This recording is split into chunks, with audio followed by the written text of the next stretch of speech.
Good evening, students. ഇന്ന് നമ്മൾ പഠിക്കുന്നത് ചാപ്റ്റർ 5 ഓർഗനൈസിംഗ്. ഈ ചാപ്റ്ററിൽ നമുക്ക് പഠിക്കാനുള്ളത് the meaning of organising, steps in the process of organising, importance of organising, organisation structure, types of organisation structure, formal and informal organisations, delegation, decentralisation. ഇത്രയും topics ആണ് ഈ ചാപ്റ്ററിൽ നമുക്ക് പഠിക്കാനുള്ളത്. നമ്മൾ ഓർഗനൈസിംഗിന് മുമ്പ് പഠിച്ചിട്ടുണ്ട് അല്ലേ? ചാപ്റ്റർ 1 ഫങ്ഷൻസ് ഓഫ് മാനേജ്മെന്റിൽ രണ്ടാമത്തെ ഫങ്ഷനാണ് ഓർഗനൈസിംഗ് എന്ന് നമ്മൾ പഠിച്ചിരുന്നു. ഈ ചാപ്റ്ററിൽ നമ്മൾ ഓർഗനൈസിംഗ് ഡീറ്റെയിൽ ആയിട്ട് പഠിക്കുന്നതാണ്. ഒരിക്കൽ പ്ലാനിംഗ് നടത്തുകയും അതിൽ വ്യക്തമാക്കിയിരിക്കുന്ന ലക്ഷ്യങ്ങൾ നിർണ്ണയിക്കുകയും ചെയ്തു കഴിഞ്ഞാൽ അടുത്ത പടിയാണ് organising. The organizing function leads to the creation of an organizational structure which includes the designing of roles to be filled by suitably skilled people and defining the interrelationship between these roles so that ambiguity in performance of duties can be eliminated. Organising അഥവാ സംഘടനം എന്ന ധർമ്മം അനുയോജ്യരായ വ്യക്തികൾ കൈകാര്യം ചെയ്യേണ്ട സ്ഥാനങ്ങൾ രൂപകൽപ്പന ചെയ്യുകയും ആ സ്ഥാനങ്ങൾ തമ്മിലുള്ള പരസ്പര ബന്ധം നിർവഹിക്കുന്നതിൽ അവ്യക്തതയില്ലാത്ത വിധത്തിൽ നിർവചിക്കുകയും ചെയ്തുകൊണ്ട് ഒരു സംഘാടന ചട്ടക്കൂട് സൃഷ്ടിക്കുന്നതിലേക്ക് നയിക്കുന്നു. ലൂയിസ് അലൻ ഓർഗനൈസിംഗിനെ ഇങ്ങനെ ഡിഫൈൻ ചെയ്തിരിക്കുന്നു: organizing is the process of identifying and grouping the work to be performed, defining and delegating responsibility and authority, and establishing a relationship for the purpose of enabling people to work most effectively together in accomplishing objectives. Next one, steps in the process of organizing. Process of organizing ന് 4 സ്റ്റെപ്പാണ് ഉള്ളത്. ഈ 4 സ്റ്റെപ്പും order അനുസരിച്ച് വേണം പഠിക്കാനായിട്ട്. First one, identification and division of work. Second, departmentalization. Third, assignment of duties. And fourth one, establishing reporting relationship. Identification and division of work. The first step in the process of organizing involves identifying and dividing the work that has to be done in accordance with previously determined plans. നമ്മൾ plan ചെയ്തിരിക്കുന്ന അനുസരിച്ച് വർക്കുകളെ നമ്മൾ identify ചെയ്യണം. ആദ്യത്തെ സ്റ്റെപ്പാണ് identifying the work. Work identify ചെയ്തതിന് ശേഷം അത് വർക്ക് ഡിവൈഡ് ചെയ്ത് കൊടുക്കണം. Division of work. ഇതാണ് first step, identification and division of work. Second one, departmentalisation. Once work has been divided into small and manageable activities, then those activities which are similar in nature are grouped together. Such sets facilitate specialization. അതായത് നമ്മൾ ആദ്യത്തെ സ്റ്റെപ്പിൻ്റെ അകത്ത് work identify ചെയ്യുകയും ആ വർക്കുകളെ നമ്മൾ divide ചെയ്യുകയും ചെയ്തു. ഇനി അതിൻ്റെ അകത്ത് സിമിലർ ആയിട്ട് വരുന്ന ആക്ടിവിറ്റീസ് അല്ലെങ്കിൽ സിമിലർ ആയിട്ട് വരുന്ന വർക്കിനെയെല്ലാം ഒന്നിച്ചു കൂട്ടുന്നതിന് പറയുന്ന പേരാണ് ഡിപ്പാർട്ട്മെന്റലൈസേഷൻ.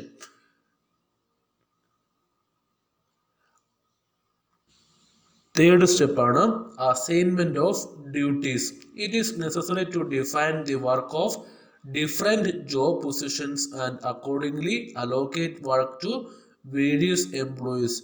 ഓരോ ജോലിക്കും ഉള്ളതിൻ്റെ ഉത്തരവാദിത്തങ്ങൾ എന്തൊക്കെയാണ് എന്ന് ഡിഫൈൻ ചെയ്യുന്നതിനെയാണ് അസൈൻമെന്റ് ഓഫ് ഡ്യൂട്ടീസ്. ഓരോ പൊസിഷനും അതിനനുസരിച്ചുള്ള ഡ്യൂട്ടീസ് നിർവഹിക്കാനുണ്ട്. Establishing reporting relationship. Merely allocating work is not enough. Each individual should also know who he has to take audits from and to whom he is accountable. The establishment of such clear relationship helps to create a hierarchical structure and helps in coordination amongst various departments.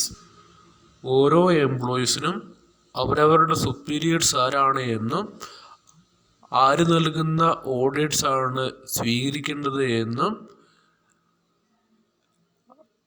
കൃത്യമായിട്ടുള്ള അവബോധം എല്ലാ എംപ്ലോയീസിനും ഉണ്ടാവണം. ഇവിടെ ഒരു superior subordinate relationship maintain ചെയ്യാനായിട്ട് ശ്രമിക്കുന്നു. Next one is importance of organizing. First one, benefits of specialization. നമുക്കറിയാം, ഒരു വർക്ക് ചെയ്യാനായിട്ട് എക്സ്പേർട്ട് ആയിട്ടുള്ളവരെ കൊണ്ടാണ് വർക്ക് ചെയ്യിപ്പിക്കുന്നത്. പിന്നെ സ്ഥിരമായിട്ടൊരാൾ ഒരു വർക്ക് തന്നെയാണ് ചെയ്യുന്നത്. അങ്ങനെ ചെയ്യുമ്പോൾ സ്പെഷ്യലൈസേഷൻ രൂപീകരിക്കുന്നു. അങ്ങനെ പ്രൊഡക്ടിവിറ്റി ഇൻക്രീസ് ചെയ്യാനായിട്ട് സാധിക്കുന്നു. ഫാസ്റ്റായിട്ട് കാര്യങ്ങൾ ചെയ്യാനായിട്ട് സഹായിക്കുന്നു. അതാണ് ബെനിഫിറ്റ്സ് ഓഫ് സ്പെഷ്യലൈസേഷൻ. അടുത്തത് ക്ലാരിറ്റി ഇൻ വർക്കിംഗ് റിലേഷൻഷിപ്സ്. ഒരു ഓർഗനൈസേഷൻ്റെ അകത്ത് സുപ്പീരിയർ സബോർഡിനേറ്റ് റിലേഷൻഷിപ്പൊക്കെ നന്നായിട്ട് മെയിൻറ്റെയിൻ ചെയ്യാനായിട്ട് സാധിക്കുന്നു. അതുപോലെ തന്നെ അതിൻ്റെ അകത്ത് കറക്റ്റായിട്ടുള്ള ക്ലാരിറ്റി ഉണ്ടാവും. കമ്മ്യൂണിക്കേഷൻ, പ്രോപ്പറായിട്ടുള്ള കമ്മ്യൂണിക്കേഷൻസ് ചെയ്യാനായിട്ട് സാധിക്കുന്നു. ഏതൊരു എംപ്ലോയിക്കും ആരാണ് അവരുടെ സുപ്പീരിയർ, ആരോടാണ് റിപ്പോർട്ട് ചെയ്യേണ്ടത് എന്ന് കൃത്യമായിട്ടുള്ള ഐഡിയാസ് ഉണ്ട്. അതാണ് ക്ലാരിറ്റി ഇൻ വർക്കിംഗ് റിലേഷൻഷിപ്സ്. അടുത്തത് ഒപ്റ്റിമം യൂട്ടിലൈസേഷൻ ഓഫ് റിസോഴ്സസ്. റിസോഴ്സുകളെ മാക്സിമം എഫിഷ്യൻ്റായിട്ട് എഫക്റ്റീവായിട്ട് യൂട്ടിലൈസ് ചെയ്യാനായിട്ട് സാധിക്കുന്നു. അടുത്തത് അഡാപ്ഷൻ ടു ചേഞ്ചസിനെ അഡാപ്റ്റ് ചെയ്യാനായിട്ട് സാധിക്കുന്നു. ഫ്ലെക്സിബിളാണ്. അടുത്തത് എഫക്റ്റീവ് അഡ്മിനിസ്ട്രേഷൻ. പ്രോപ്പറായിട്ടുള്ള അഡ്മിനിസ്ട്രേഷൻ ആണുള്ളത്. Development of personnel. ഓരോ എംപ്ലോയീസിൻ്റെയും ഡെവലപ്മെൻറ്റ് എൻഷുർ ചെയ്യുന്നു. Expansion and growth. ഇതുമൂലം ഓർഗനൈസേഷനിലെ എക്സ്പാൻഷനും ഗ്രോത്തും അച്ചീവ് ചെയ്യാനായിട്ട് സഹായിക്കുന്നു. ഇത്രയുമാണ് importance of organizing. First one, benefits of specialization. Second, clarity in working relationships, optimum utilization of resources, adaptation to change, effective administration, development of personnel, expansion and growth. Organization structure is the established pattern of relationships among various parts of the enterprise. It states the relationship among various positions and activities. The structure provides a framework for managers and employees for performing their functions. Organization structure is the outcome of the organizing process. An effective structure will result in increased profitability of the enterprise. The need for an adequate organization structure is felt by an enterprise whenever it grows in size or complexity. ഒരു സ്ഥാപനത്തിൻ്റെ ഘടനയല്ലെങ്കിൽ ചട്ടക്കൂടിനെയാണ് organisation structure എന്ന് പറയുന്നത്.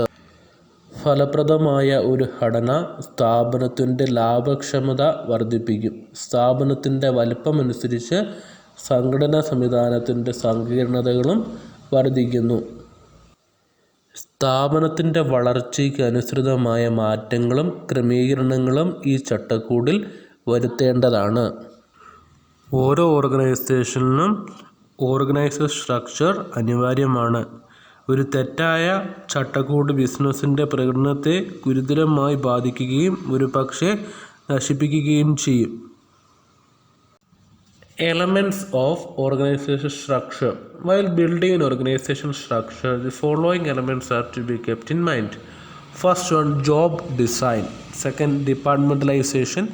Third, span of control. And fourth one, delegation of authority. ഇത്രയുമാണ് ഒരു organisation സ്ട്രക്ചറിൻ്റെ elements എന്ന് പറയുന്നത്. First one, job design. It means the various task to be accomplished under each job and the qualities, skills and qualification required for that particular job. ഒരു ജോലി ചെയ്യാനായിട്ട് വേണ്ട qualities, skills, qualification, ഇത്രയുമാണ് job ഡിസൈനിൻ്റെ അകത്ത് വരുന്നത്. അടുത്തത് departmentalisation. After job designing similar jobs are grouped together to form a department. Division of വർക്കിന് ശേഷം സിമിലറായിട്ട് വരുന്ന ഗ്രൂപ്പുകളെ എല്ലാം ഒന്നിച്ചു കൂട്ടി ഒരു ഡിപ്പാർട്ട്മെൻറ്റായിട്ട് കൺസിഡർ ചെയ്യുന്നു.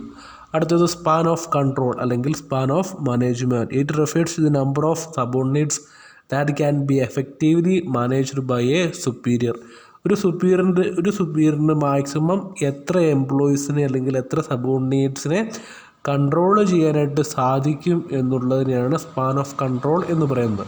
It is based on certain factors such as capacity of the superior, capabilities of subordinates, nature of work assign, physical location. ഇത്രയും ഫാക്ടേഴ്സിൻ്റെ ബേസിലാണ് ഒരു സുപ്പീരിയറിൻ്റെ കീഴിൽ എത്ര സബോർഡിനേറ്റ്സ് കാണണമെന്ന് തീരുമാനിക്കുന്നത്. ഒരു സുപ്പീരിയറിന് എത്ര സബോർഡിനേറ്റ്സിനെ കൺട്രോൾ ചെയ്യാനായിട്ട് അലോക്കേറ്റ് ചെയ്യണമെന്ന് ഡിസൈഡ് ചെയ്യുന്നത് ഈ ഫാക്ടേഴ്സിൻ്റെ ബേസിലാണ്. അടുത്ത ഡെലിഗേഷൻ ഓഫ് അതോറിറ്റി ഡെലിഗേറ്റ് ചെയ്ത് കൊടുക്കുന്നു. ഇത്രയുമാണ് elements of organisation structure. Organization chart is the diagrammatical representation of the organization structure. It shows the relationship between different authorities. It also shows the systematic channel for communication. Organisation സ്ട്രക്ചറിൻ്റെ ഒരു ഡയഗ്രാമാറ്റിക്കൽ റെപ്രസെൻറ്റേഷനെയാണ് organisation chart എന്ന് ഉദ്ദേശിക്കുന്നത്. ഇതിൽ പ്രധാനമായും കാണിക്കുന്നത് relationship between different authorities.